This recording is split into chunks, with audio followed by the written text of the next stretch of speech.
Welcome back. This is Charles Knapp, and I'm making another video. This one is on Cleveland and the localization. And I have my trusty assistant, also known as my daughter, Stephanie Knapp, with me here today. Hello. And so we're going to go through this. I'll try to keep it short, but it always ends up being long or longer. But from Cleveland, all of this artwork for the painting and the speech the verses has been covered extensively online. We're not going to go through all of that today. We just want to get to the nuts and bolts of localization, maybe some clues that were missed, and let's get into it.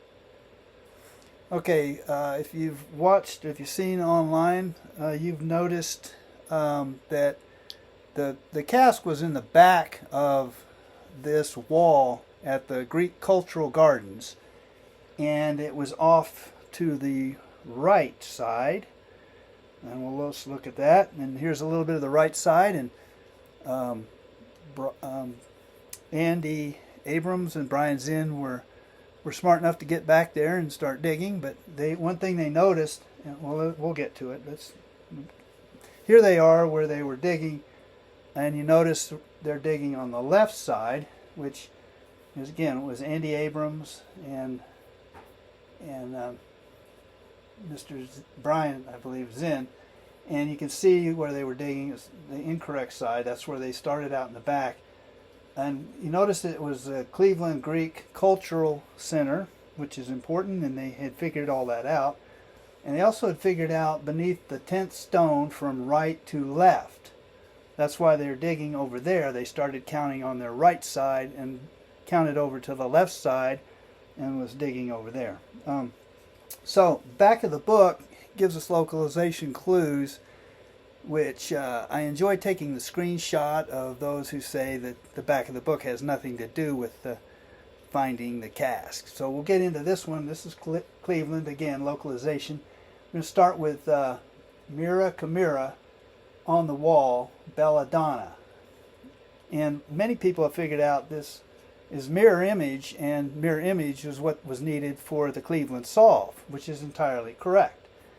First of all, let's look at Chimera as definitions, and you notice it's part of the definition is a fire-breathing she-monster in Greek mythology, and Greek mythology. Belladonna is basically from Atropos, the Greek goddess of fate, who cuts the thread of life. Again, Greek, and this was the Greek Cultural Gardens. Belladonna is Italian for beautiful woman. Moving on, if you went through and you marked some of the phrases in red, as I have, you would notice a lot of wording that will match up to something I'm about to show you. Real quickly, glimmering, glittering, glamorous can only be seen in a mirror, charm schools, beauty parlors, improvement in image.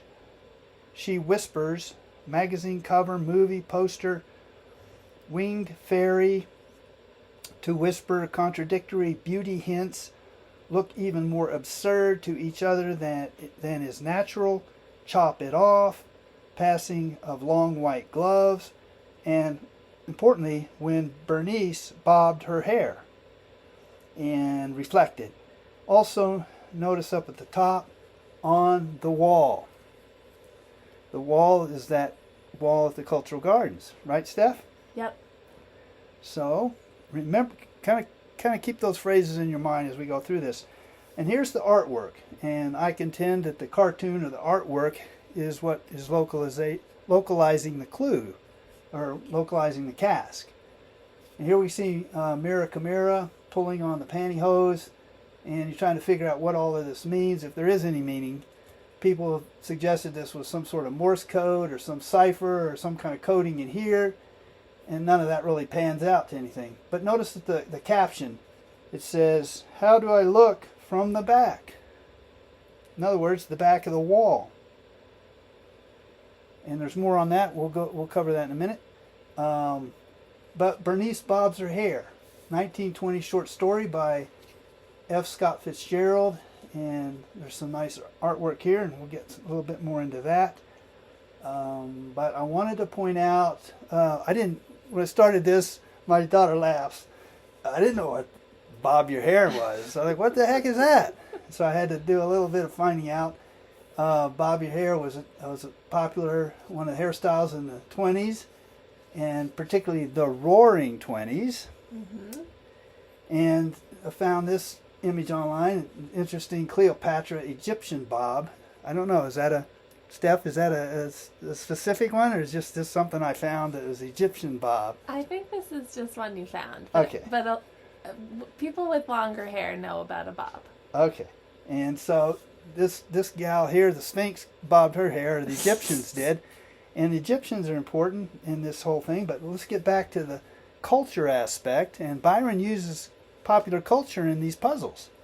So if you look back in 1976, there was a movie, Bernice Bobs Her Hair. Based on the short story. Based on the short story. And as a youngster, these stories kind of bored me by F. Scott Fitzgerald, but somebody, now it's kind of interesting because I'm finding some things out.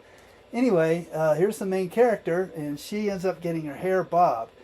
But you notice in this image, this is a screenshot out of the movie, there's a mirror right here, and there's a mirror right here. And they're looking into this mirror, and so kind of fits into the whole mirror theme of another fair folk in the back of the book, the evil necromancers. Notice the 1920s garb. Notice the flapper. And the fangs on the teeth, the teeth with fangs. So a flapper, exactly. Thanks. So we'll flip to the next one. Here they are, and you can see the long white gloves. Remember the wording? Long white gloves. Yep. On Shelley Duvall, famous actress. Duvall, yep. And they're discussing guys and what they need to do at the party and this and that. And as this progresses, you'll find out that Shelley is the boring gal, and she meets up with Marjorie, I believe it is, who is the exotic gal that gets the boys, and the boys are all attentive to her, but not Shelley. And Shelley will change through this play because she wants some attention from the boys. She don't want to be boring all her life anyway. Mm-hmm. So, and here she is. She starts interacting with the guys. She comes out, again, the long white gloves. And here she is after she bobbed her hair. She kind of regrets it, if you can see it on her face. But her hair's a lot shorter. Again, here's the mirror. So moving along. Now, it's very interesting. The story by F. Scott Fitzgerald, he used the name Bernice because that's a direct reference to Bernice II of Egypt, and Bernice II is a Greek god. So anyway, there was in the legend, Bernice sacrifices her hair to Aphrodite. So you can read more about that. But again, we're talking about a Greek queen. She was ruler of Egypt. So you see the whole Greek thing comes into play as well. Mm-hmm. Greek cultural gardens. Yeah. And there, if you want dig in deep, look at the Greek rulers or Greek rule of Egypt and the influence that they had, and you can find that in the art. In fact, found this image here. What would you call that, Steph? That's kind of an interesting image, but I thought this kind of matched up a little bit with our Mira Chimera. Yep, definitely. The wings and the body, very similar. So anyway, so I thought, okay. So back to the whole Brian and Andy, they were here and they were going to dig right in here. Well, it's kind of a large area to dig in. Quite frankly, it would have taken them a long time. Fortunately for them and for us, they did find that there was a wedding party there, getting ready to do some, Lucky. I don't know, some pictures or something, have a wedding, I don't know. And so they couldn't do anything in front of the monument. So that's when they went around to the back side. And the rest is history. So getting back, and you can see there's linkages here throughout Mira Chimera. Yep. And so we're going to just move along. The movie, back to the movie. Again, Byron and the artist have used things out of culture. And you can see the hood ornament right here on this Rolls Royce. Yep. What does that look like, Steph? Mira Chimera. It sure does. And if we look at it from the side, this is a 76, and you can kind of see the whole posture and the wings, and there's something going on here. So that's, I think, where the artist or Byron got the idea to use that as a in art. Yep. And there she is. And you'll notice right here the spots on the wings. No spots on the wings here. And these wings are almost a mirror image of the ones below. You can kind of think of it, or a dichotomy or two-part. These are the boring wings, and these are the exciting wings. Kind of like the movie, possibly. Uh-huh. And there's some other things going on here. The more exciting gal here. And then over here you see all of these, which we were going to talk about and we're going to cover. And look what that was in the movie. This is a pillow. And what is this here? That's the lace trim, but it looks very familiar. The lace trim. And I believe that matches up with the bottom of the dress or whatever, skirt. Mm-hmm. So I think those spots are a clue that there's a lot of spots. Mm-hmm. That's all there was to all those little dots, I think, is spots. Mm-hmm. Okay, so we go to evil necromancers, which we've already alluded to, the mirrors, the fangs, the 20s garb, and you do the same thing here. You go through the words.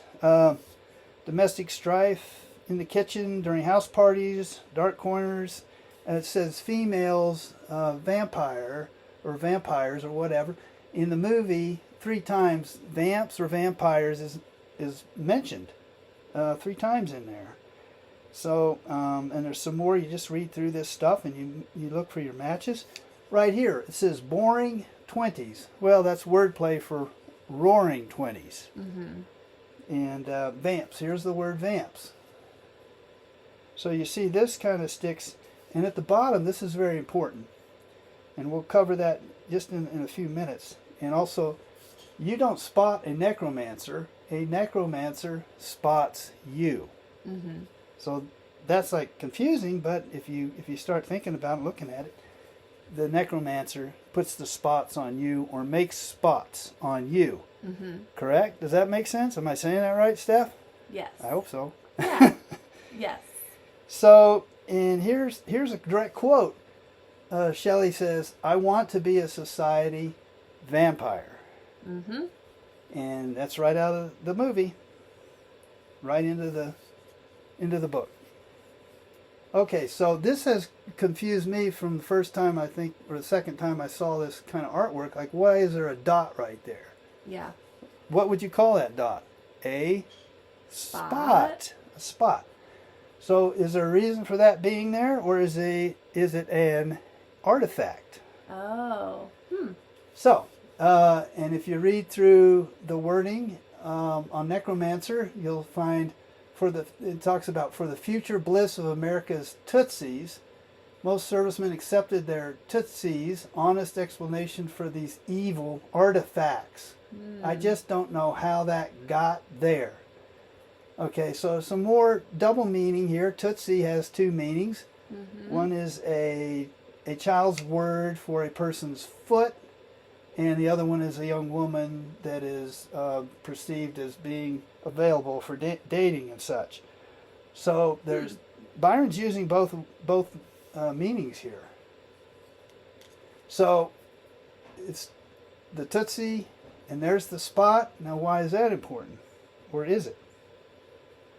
Okay, here's my take on it. That's the right foot. Yep. There's the spot. He's telling us to dig your hole on the right side. Yep. The Mira Chimera is making a hole in the stocking. Yep. And asking, how do I look from the back? If you look from the back, it's on the right side. Yep. Think about looking from the back side here. That's the Cleveland localization clues that would have really helped out. I don't know if it's going to show up here. Oh, I got that T is covering. There's a spot right there. Might find it on another drawing. Let's see here. So, let's see. I don't see it. But there is a spot on the leg also. The other thing, as we talked about before, you don't spot Mira Chimera. Right. She spots you. In other words, she's creating the spots. On you. You see? Does it make sense? Yep. Okay, so moving along. So we saw you can see where I think that spot's important, telling you it's the right side or right foot. And if you even get closer, if you look at the bottom, the spotter's tip hand, you can see the outline right here at the base. Mm-hmm. Yep. That explains why the shading isn't all solid along here the same. Why is it different? Mm-hmm. I mean, why would you just make part of it different? It's pointing down there, down at the end of the rectangular box they were digging in. Yep. That's your spot. Okay, so in summary, we covered the dots here at the bottom of the skirt and all of this. Now, again, Necromancer spots you. She's putting the spots on you. Okay. Okay, so just a couple other things I wanted to put in here was the artwork from the 20s, and this was interesting. They both have red faces, and they have a Ouija board there. Ouija board back in the 20s was probably considered evil. Definitely. Like evil necromancer. Uh-huh. But I don't know. This is just some things I was thinking about. And, anyway, I'm not going to go too much into that. I just wanted to leave you with this on the end because it was in the movie 3 times. It was a lot of fun. The movie you can get on YouTube. It's short. I think 40-some minutes or something like it. Just like it's a short story. Short. Yeah. So, anyway, that's it. And I hope everyone has enjoyed this video. And we wouldn't be doing it if Stephanie hadn't figured out all this technical stuff. How to put all this stuff together. And it's been fun. Have a nice day. All right.